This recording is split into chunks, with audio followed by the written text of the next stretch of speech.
വഴിയോട് ഹക്കുണ്ട്, അതും നിർവഹിക്കണം. അതാണ് നബി സല്ലല്ലാഹു അലൈഹി വസല്ലം നമുക്ക് പഠിപ്പിച്ചത്. അതാണ് മദീനന്റെ കൾച്ചർ എന്ന് പറഞ്ഞത്. വഴിയോട് കുറേ കടപ്പാടുണ്ട്.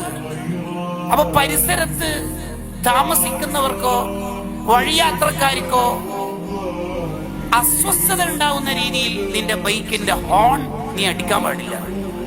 അങ്ങനെ ഒരാൾ ബുള്ളറ്റ് എടുത്ത് പോയി വിചാരിച്ചോ, ഭയങ്കര സൗണ്ട് ആക്കിയിട്ട് അവന്റെ ബൈക്കിന്റെ ഏതോ ഒരു ഭാഗമൊക്കെ മറച്ചു കളഞ്ഞെ ഭയങ്കര സൗണ്ട് ആക്കിയിട്ട് പോയാൽ തന്നെ മനസ്സിലാക്കാം ഇവനെ കൺട്രോൾ ചെയ്യണത് മദീന അല്ല, ഇൻസ്റ്റഗ്രാമാണ്.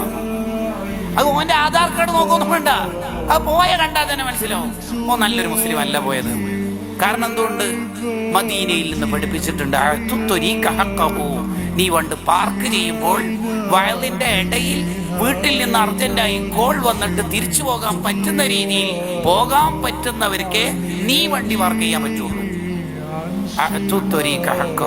വഴിയോട് 14 കടപ്പാടുണ്ട്. ഇബ്നു ഹജർ അൽ-അസ്ഖലാനി റഹിമഹുല്ലാഹ് ഹദീസ് വിശദീകരിച്ച് തന്റെ ഫത്ഹുൽ ബാരിയിൽ അത് പറയുന്നു. അപ്പൊ എന്റെ വിഷയം അതല്ല. അപ്പൊ എല്ലാവരോടുള്ള കടപ്പാട് നമ്മൾ കറക്റ്റ് നിർവഹിക്കണം.